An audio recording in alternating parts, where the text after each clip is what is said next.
ಜನನಿ news ಚಾನೆಲ್ಗೆ like ಮಾಡಿ, subscribe ಮಾಡಿ, ಶೇರ್ ಮಾಡುವ ಮೂಲಕ ನಮ್ಮ ಚಾನೆಲ್ಗೆ ಸಹಕರಿಸಿ. ಹೆಚ್ಚಿನ ಮಾಹಿತಿಗಾಗಿ ಸಂಪರ್ಕಿಸಿ ಹರೀಚಿ. ಈ ಕೆರೆ ಹುಟ್ಟಿದಾಗ್ಲಿಂದನೂ ನನಗೆ ಗೊತ್ತಾದ ಮಟ್ಟಿಗೆ ವೆಂಕಣ್ಣವ್ರಿಗೂ ಗೊತ್ತು, ಅಭಿವೃದ್ಧಿ ಯಾರೂ ಪಡಿಸಿಲ್ಲ. MLA ಅವರು ಈ 1 ಕೋಟಿ ಚಿಲ್ಲರೆ ಎಷ್ಟು 1.5 ಕೋಟಿ ಹಾಕಿರೋದು ಇದೇ ಮೊದಲು ನಮ್ಮ ಅದೃಷ್ಟ. ನಿಜವಾಗ್ಲೂ 1,50,00,000 ಅನುದಾನನ ನಿಗದಿ ಇಡಿಸಿ ಇದನ್ನ ಟೆಂಡರ್ ಪ್ರಕ್ರಿಯೆ ಮಾಡಿ ಈ 2 ತಿಂಗಳಲ್ಲೇ ಅವ್ರು ಕೆಲಸ ಮಾಡಬೇಕು. ಮಾರ್ಚ್ ತಿಂಗಳು, ಏಪ್ರಿಲ್ ತಿಂಗಳಲ್ಲೇ ಕೆಲಸ ಮಾಡಬೇಕಾಗತ್ತೆ. ಅದಾದ್ಮೇಲೆ ಯಾರೋ ರೈತರು ಬಹಳ ಅರ್ಥಪೂರ್ಣವಾಗಿ ಹೇಳಿದ್ರು, ಯಾವಾಗ ಕೆರೆಯಲ್ಲಿ ನೀರು ಕಡಿಮೆ ಆಗಿರುತ್ತೆ ಅವಾಗೆ ನಾವು ಸ್ವಲ್ಪ ಕೆರೆನ ಇನ್ನು ಸ್ವಲ್ಪ ಕ್ಲೀನ್ ಮಾಡ್ಕೊಬೇಕು. ಅದು ಪಂಚಾಯತಿ PDO ಅವ್ರಿಗೆ ಮಾತಾಡ್ಕೊಂಡು EO ಅವ್ರ ಜೊತೆ ಇನ್ಸ್ಟ್ರಕ್ಷನ್ಸ್ ಕೊಟ್ಟು ಎಲ್ಲೆಲ್ಲಿ ಇನ್ನು ಸ್ವಲ್ಪ ಹೂಳ್ ತೆಗಿಲಿಕ್ಕೆ ಆಗತ್ತೆ, ಕೆರೆಯಲ್ಲಿ ನೀರು ಎಷ್ಟು ಉಳ್ಕೊಂಡ್ರೆ ಅಷ್ಟು ಈ ಭಾಗದ ರೈತರನ್ನ ಕಾಪಾಡ್ದಂಗಾಗತ್ತೆ. ಅವ್ರನ್ನ ಕುಡಿಯೋ ನೀರಿಗಿರ್ಬೋದು ಅಥವಾ ರೈತರು ಹಿಂದೆ ಕಬ್ಬು ಬೆಳೀತಾ ಇದ್ರು ಅಂತ. ನಾನು ಈ 10 ವರ್ಷಗಳಲ್ಲಿ ಯಾವತ್ತು ಕಬ್ಬು ಬೆಳೆದಿರೋ ರೈತರನ್ನ ನೋಡ್ಲಿಲ್ಲ. ಭತ್ತ ಬೆಳೆಯೋ ರೈತರನ್ನ ನೋಡಿದೀನಿ, ಕಬ್ಬು ಬೆಳೆಯುವಂತ ರೈತರನ್ನ ನೋಡಿಲ್ಲ. ಈ ಭಾಗದಲ್ಲಿ ಕೆರೆ ನೀರನ್ನ ಕಾಪಾಡ್ಕೊಂಡ್ರೆ, ಕೆರೆ ನೀರನ್ನ ಸಂರಕ್ಷಣೆ ಮಾಡ್ಕೊಂಡ್ರೆ, ಕೆರೆಗಳನ್ನ ಸಂರಕ್ಷಣೆ ಮಾಡ್ಕೊಂಡ್ರೆ ಒತ್ತುವರಿ ಆಗದೆ ಈ ಭಾಗ ಒಳ್ಳೆ ಇಂಡಸ್ಟ್ರೀಸ್ ಬರೋದಕ್ಕೆ, ಸಕ್ಕರೆ ಕಾರ್ಖಾನೆ ಇರ್ಬೋದು ಅಥವಾ ಯಾವುದೋ ಒಂದು ಪೊಟೆನ್ಷಿಯಲ್ ಆಗಿ ಈ ಭಾಗದಲ್ಲೂ ಒಂದು ಉದ್ಯೋಗವನ್ನ ಸೃಷ್ಟಿ ಮಾಡುವಂತ ಇಂಡಸ್ಟ್ರೀಸ್ ನ ತರೋದಕ್ಕೆ ಅಥವಾ ಸರ್ವೈವ್ ಆಗೋದಕ್ಕೆ ಅವಕಾಶ ಆಗತ್ತೆ ಅಂತ ಅವ್ರ ದೂರದೃಷ್ಟಿ ಹಿಂದೆ ಇದ್ದ ಮುಖಂಡರು ನಾಯಕರದೇ ದೂರದೃಷ್ಟಿ ಇತ್ತು ಅಂತ ಅವ್ರ ಅಭಿಪ್ರಾಯ ಹೇಳ್ತಾ ಇದ್ದಾರೆ. ಎಲ್ಲ ಈ ಕೆರೆ 3 ವರ್ಷಕ್ಕೊಂದ್ಸರಿ ತುಂಬುತ್ತದೆ. ಈ ಕೆರೆ ತುಂಬಿದ್ರೆ ಅದೊಂದು ಆನಂದ ನಮ್ಗೆಲ್ಲಾನು. ಈ ಕೆರೆ ಹುಟ್ಟಿದಾಗ್ಲಿಂದನೂ ನನಗೆ ಗೊತ್ತಾದ ಮಟ್ಟಿಗೆ ವೆಂಕಣ್ಣವ್ರಿಗೂ ಗೊತ್ತು, ಅಭಿವೃದ್ಧಿ ಯಾರೂ ಪಡಿಸಿಲ್ಲ. MLA ಅವರು ಈ 1 ಕೋಟಿ ಚಿಲ್ಲರೆ ಎಷ್ಟು 1.5 ಕೋಟಿ ಹಾಕಿರೋದು ಇದೇ ಮೊದಲು ನಮ್ಮ ಅದೃಷ್ಟ. ನಿಜವಾಗ್ಲೂ ಅವಾಗಲೇ ಹೇಳಿದ್ರು ಹೂಳೆತ್ತಬೇಕು ಅಂತೇಳಿ. ಇವಾಗ ಇದಕ್ಕೆ ಇಲ್ದಿರಾಯ್ತು. ಇವಾಗ ಹೂಳೆತ್ತೋದಕ್ಕೂ ಮುಂದೆ ಪ್ರಾರಂಭ ಆಗ್ತದಂತೆ ಆಚರಣ. ಪದ್ಮನಾಭ ಹೇಳ್ದಂಗೆ ನಾಲೆಗಳಿಲ್ಲ, ಟೋಟಲಾಗಿ ನಾಲೆಗಳೆಲ್ಲ ಒತ್ತುವರಿ ಆಗ್ಬಿಟ್ಟೈತೆ. ನಾಲೆಗಳು ಒತ್ತುವರಿ ಆಗೈತೆ, ಏಟಿಗಳೆಲ್ಲ ಒತ್ತುವರಿ ಆಗೈತೆ. ಅದನ್ನು ದಯವಿಟ್ಟು ಅದನ್ನು ಮೇಡಮ್ ಅವ್ರ ಗಮನದಲ್ಲಿ ಇಟ್ಕೊಂಡು ಮುಂದಿನ ದಿನಗಳೆಲ್ಲ ಕೆಲಸ ಮಾಡಿದರೆ ಜನರಿಗೆ ಅನುಕೂಲ ಆಗ್ತದೆ. ಇಷ್ಟು ಹೇಳಿ ನಾರಾಯಣ ನಾರಾಯಣ ರೆಡ್ಡಿ ಉಂಡ್ರಿ ಇಲ್ಲಂತ ಸೇರಿ ಇಲ್ಲಿ ಶುಗರ್ ಫ್ಯಾಕ್ಟ್ರಿ ಓಪನ್ ಮಾಡಬೇಕು ಅಂತ ಪ್ರಾಜೆಕ್ಟ್ ಹಾಕಿದ್ರು ಮೇಡಮ್. ಇಲ್ಲಿ ಎಲ್ಲ ಆಗಿದ್ದು ಪ್ರಾಜೆಕ್ಟ್ ಎಲ್ಲ ಆಗಿದ ಮೇಲೆ ಅದು ಸ್ವಲ್ಪ ಇದಾಗ್ಬಿಟ್ಟು ಕಂಡಸಾರಿ ಅವರು ಓಪನ್ ಮಾಡಿಬಿಟ್ರು ಬಂಗಾರಪೇಟೆಯಲ್ಲಿ, ವೈಶ್ಯಾಸ್ ಎಲ್ಲ ಸೇರಿ. ಇಲ್ಲಿ ದೊರಸಾಮ್ ನಾಯ್ಡು ಅವರು ಓಪನ್ ಮಾಡಿಬಿಟ್ರು ಗಣೇಶ ಕೃಷ್ಣಪ್ಪ ಅವ್ರ ರೆಕಮೆಂಡೇಶನ್ ಮೇಲೆ. ಸೊ ಅದಾದಮೇಲೆ ಇದು ಸ್ವಲ್ಪ ಶುಗರ್ ಕೇನ್ಗೆ ತೊಂದರೆ ಆಯ್ತು. ಇಲ್ಲ ಅಂದ್ರೆ ನಮ್ಗೆ ಗೋರಿಬಿದ್ನೂರು ಕಳಿಸ್ಬೇಕಾಗಿತ್ತು. ಇಲ್ಲಿ ಕಬ್ಬು ಬೆಳೀತಾ ಇತ್ತು, ಭಾಳ ಕಬ್ಬು ಬೆಳೀತಾ ಇದ್ದೀವಿ ಮೇಡಮ್. ಇಲ್ಲಿ ನಮ್ಮ ಹೋಬಳಿನಲ್ಲಿ ಭಾಳ ಕಬ್ಬು ಬೆಳೀತಾ ಇದ್ವಿ. ಈ ಫ್ಯಾಕ್ಟ್ರಿ ಇಲ್ಲದೆ ಈ ಕಬ್ಬು ಬೆಳೆಯೋದನ್ನ ನಿಲ್ಲಿಸ್ಬಿಟ್ಟಿದ್ವಿ. ಇವ್ರಿಗೆಲ್ಲ ಗೊತ್ತು.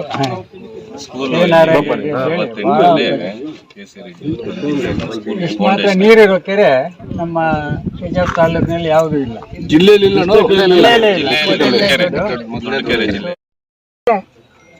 లాస్ట్లో ఉండేది డ్యాములో ఉండే చెరువు రామసాగరము. అప్పుడు ತಮಿಳ್ನಾಡು ಮಿನಿಸ್ಟ್ರು MGR ಇಲ್ಲಿಂದ ಪಾಲಾರಿಂದ ನೀರು ನಮಗೆ ಬಿಡ್ತಾ ಇಲ್ಲ ಅಂತ ಹೇಳಿ ಅವರು ಅಸೆಂಬ್ಲಿನಲ್ಲೇ ರೇಸ್ ಮಾಡಿಬಿಟ್ಟಿದ್ದಾರೆ.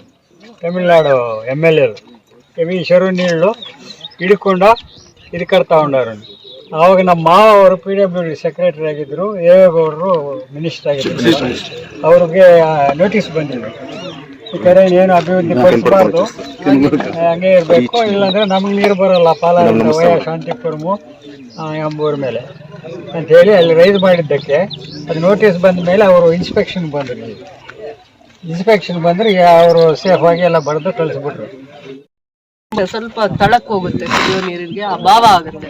ಕೆರೆಗಳಲ್ಲಿ ನೀರು ನಿಲ್ಲಿಸೋ ಅಂತ ಪ್ರಯತ್ನ ಮಾಡುವಂಥದ್ರಲ್ಲಿ ನಾನು ಪ್ರತಿ ಹಂತದಲ್ಲೂ ನನ್ನ ಪ್ರಯತ್ನ ಆಗಿರುತ್ತೆ. ರಾಮಸಾಗರ ಕೆರೆ 1,500 ಎಕರೆ ಇದೆ. 1,500 ಎಕರೆ ಕೋಲಾರ ಜಿಲ್ಲೆಯಲ್ಲಿ ಇದು ಒಂದೇ 1,500 ಎಕರೆ ಇರುವಂಥ ಮೊದಲನೇ ದೊಡ್ಡ ಕೆರೆ.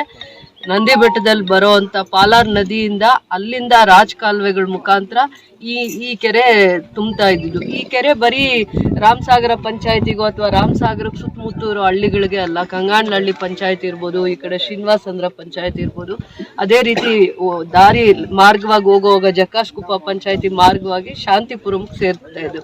ಅದ್ರ ಮುಖಾಂತರ ಆಂಧ್ರ ತಮಿಳ್ನಾಡಿಗೆ ಇದು ಮಳೆಗಾಲದಲ್ಲಿ ಏನಾದರೂ ನೀರು ಜಾಸ್ತಿ ಆದಾಗ ಈ ಕೆರೆ ಕೋಡಿ ಹರಿದು ಆ ಥರ ಪ್ರತಿ 3 ವರ್ಷಕ್ಕೆ ಅಂತಾರೆ. ನಾನು ಭಾಳ ಸತಿ ನಾವು ಇದಕ್ಕೆ ಬಾಗಿನ ಹರಿಸೋವಾಗ ನಾನು ನೋಡಿದ್ದೀನಿ, ಕಳೆದ 7-8 ವರ್ಷಗಳಲ್ಲಿ 5 ವರ್ಷದಲ್ಲಿ ಇದು ಕೋಡಿ ಹರಿದಿದೆ. 5 ವರ್ಷದಲ್ಲಿ ಬಂದ್ಮೇಲೆ ಚೆನ್ನಾಗ ಕೋಡಿ ಹರಿದಿದೆ. ಅದಾದ್ಮೇಲೆ ಯಾಕೆ ನೀರಿದ್ದಂತ ಸಂದರ್ಭದಲ್ಲಿ ನಾವು ಈ ಬಂಡ್ ರಿಪೇರಿ ಮಾಡಕ್ ಆಗ್ತಾ ಇರ್ಲಿಲ್ಲ. ಅದಾದ್ಮೇಲೆ ಏನು ಕೆರೆ ಸುತ್ತಮುತ್ತ ಏನು ಲೀಕೇಜ್ ಸ್ವೀಪೇಜ್ ಏನಿರುತ್ತೆ ಅದನ್ನ ಮಾಡಕ್ ಆಗಿರ್ಲಿಲ್ಲ ನೀರಿದ್ದಾಗ. ಇದು ಸಕಾಲ ಅಂತ ಅರ್ಥ ಮಾಡ್ಕೊಂಡು ಇದಕ್ಕೆ ಅಂತ ಅನುದಾನನ ಸ್ವಲ್ಪ ಎಷ್ಟಾದ್ರೆ ಅಷ್ಟು ನಾವು 3-4 ಕಡೆ ಇದೇ ಕೆಲಸಕ್ಕೆ ನಾವು ಅನುದಾನ ತಂದಿದ್ದಕ್ಕೆ ಇದಕ್ಕೂ 1,50,00,000 ಅನುದಾನನ ನಿಗದಿ ಇಡಿಸಿ ಇದನ್ನ ಟೆಂಡರ್ ಪ್ರಕ್ರಿಯೆ ಮಾಡಿ ಈ 2 ತಿಂಗಳಲ್ಲೇ ಅವ್ರು ಕೆಲಸ ಮಾಡಬೇಕು. ಮಾರ್ಚ್ ತಿಂಗಳು ಏಪ್ರಿಲ್ ತಿಂಗಳಲ್ಲೇ ಕೆಲಸ ಮಾಡ್ಬೇಕಾಗತ್ತೆ. ಅದಾದ್ಮೇಲೆ ಯಾರೋ ರೈತರು ಬಹಳ ಅರ್ಥಪೂರ್ಣವಾಗಿ ಹೇಳಿದ್ರು, ಯಾವಾಗ ಕೆರೆಯಲ್ಲಿ ನೀರು ಕಡಿಮೆ ಆಗಿರುತ್ತೆ ಅವಾಗೆ ನಾವು ಸ್ವಲ್ಪ ಕೆರೆನ ಇನ್ನು ಸ್ವಲ್ಪ ಕ್ಲೀನ್ ಮಾಡ್ಕೊಬೇಕು. ಅದು ಪಂಚಾಯತಿ PDO ಅವ್ರಿಗೆ ಮಾತಾಡ್ಕೊಂಡು EO ಅವ್ರ ಜೊತೆ ಇನ್ಸ್ಟ್ರಕ್ಷನ್ಸ್ ಕೊಟ್ಟು ಎಲ್ಲೆಲ್ಲಿ ಇನ್ ಸ್ವಲ್ಪ ಹೂಳ್ ತೆಗಿಲಿಕ್ಕೆ ಆಗತ್ತೆ, ಕೆರೆಯಲ್ಲಿ ನೀರು ಎಷ್ಟು ಉಳ್ಕೊಂಡ್ರೆ ಅಷ್ಟು ಈ ಭಾಗದ ರೈತರನ್ನ ಕಾಪಾಡ್ದಂಗ ಆಗತ್ತೆ. ಅವ್ರನ್ನ ಕುಡಿಯೋ ನೀರ್ಗಿರ್ಬೋದು ಅಥವಾ ರೈತರು ಹಿಂದೆ ಕಬ್ಬು ಬೆಳೀತಾ ಇದ್ರು ಅಂತ. ನಾನು ಈ 10 ವರ್ಷಗಳಲ್ಲಿ ಯಾವತ್ತು ಕಬ್ಬು ಬೆಳೆದಿರೋ ರೈತರನ್ನ ನೋಡ್ಲಿಲ್ಲ. ಭತ್ತ ಬೆಳೆಯೋ ರೈತರನ್ನ ನೋಡಿದೀನಿ, ಕಬ್ಬು ಬೆಳೆಯುವಂತ ರೈತರನ್ನ ನೋಡಿಲ್ಲ. ಈ ಭಾಗದಲ್ಲಿ ಕೆರೆ ನೀರನ್ನ ಕಾಪಾಡ್ಕೊಂಡ್ರೆ, ಕೆರೆ ನೀರನ್ನ ಸಂರಕ್ಷಣೆ ಮಾಡ್ಕೊಂಡ್ರೆ, ಕೆರೆಗಳನ್ನ ಸಂರಕ್ಷಣೆ ಮಾಡ್ಕೊಂಡ್ರೆ ಒತ್ತುವರಿ ಆಗದೆ ಈ ಭಾಗ ಒಳ್ಳೆ ಇಂಡಸ್ಟ್ರೀಸ್ ಬರೋದಕ್ಕೆ, ಸಕ್ಕರೆ ಕಾರ್ಖಾನೆ ಇರ್ಬೋದು ಅಥವಾ ಯಾವುದೋ ಒಂದು ಪೊಟೆನ್ಷಿಯಲ್ ಆಗಿ ಈ ಭಾಗದಲ್ಲೂ ಒಂದು ಉದ್ಯೋಗವನ್ನ ಸೃಷ್ಟಿ ಮಾಡುವಂತ ಇಂಡಸ್ಟ್ರೀಸ್ ನ ತರೋದಕ್ಕೆ ಅಥವಾ ಸರ್ವೈವ್ ಆಗೋದಕ್ಕೆ ಅವಕಾಶ ಆಗತ್ತೆ ಅಂತ ಅವ್ರ ದೂರದೃಷ್ಟಿ ಹಿಂದೆ ಇದ್ದ ಮುಖಂಡರು ನಾಯಕರದೇ ದೂರದೃಷ್ಟಿ ಇತ್ತು ಅಂತ ಅವ್ರ ಅಭಿಪ್ರಾಯ ಹೇಳ್ತಾ ಇದ್ದಾರೆ ಎಲ್ಲ ದೊಡ್ಡವರು. ನಮಗೆ ಇದನ್ನ ಎಷ್ಟಾದ್ರೆ ಅಷ್ಟು ಒತ್ತುವರಿ ಆಗದೆ ಇರೋಂಗೆ ರೆವಿನ್ಯೂ ಡಿಪಾರ್ಟ್ಮೆಂಟ್ಗೆ ಸ್ವಲ್ಪ ಜವಾಬ್ದಾರಿ ಹಾಕಿ, ಕೆರೆ ಒತ್ತುವರಿ ಆಗಿದ್ದಾರೆ ಅಂತ ನನಗೆ ಇಲ್ಲಿ ಬಂದ್ಮೇಲೆ ಮಾಹಿತಿ ಕೊಡ್ತಾ ಇದ್ದಾರೆ.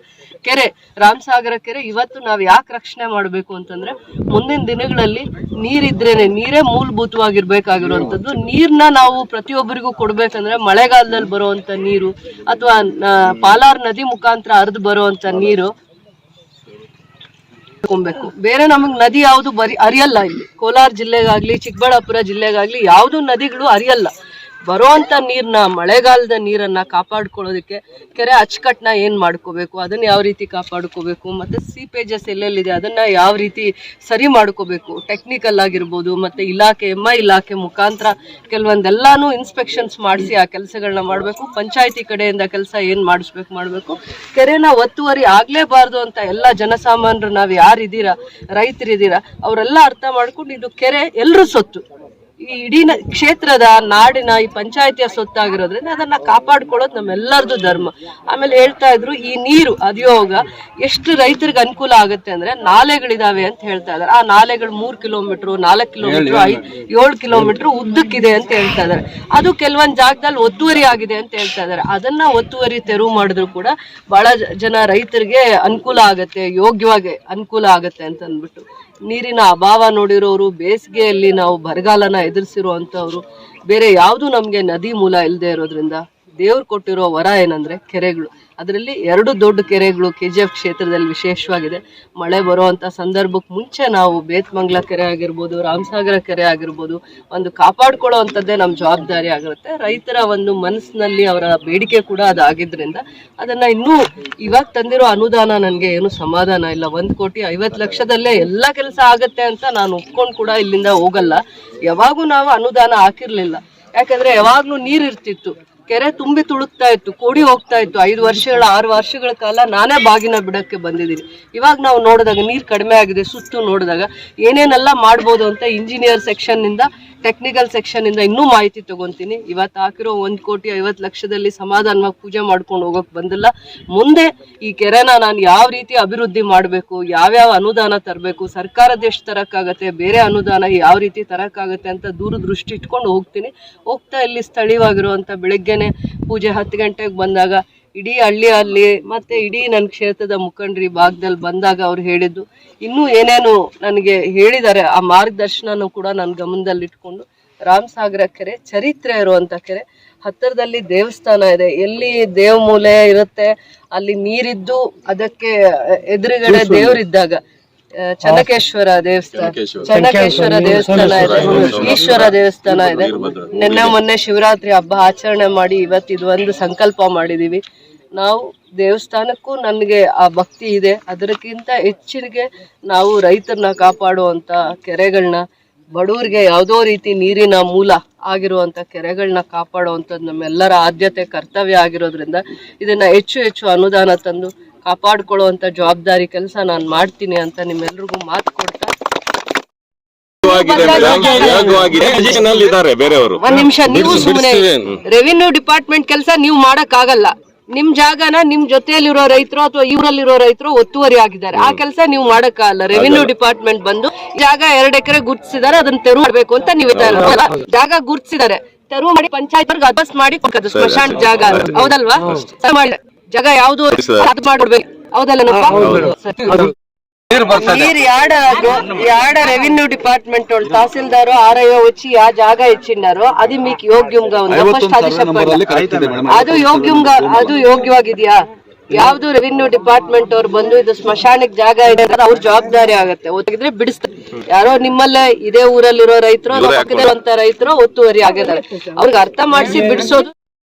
ಹೋಗೋ ಜಾಗದಾಗ ಹೋಗ್ಬೇಕು. ಜಾಗ ಕೊಟ್ಟಿದ್ದಾರೆ వేస్తారు మాకు జాగల్లే మాకి దాని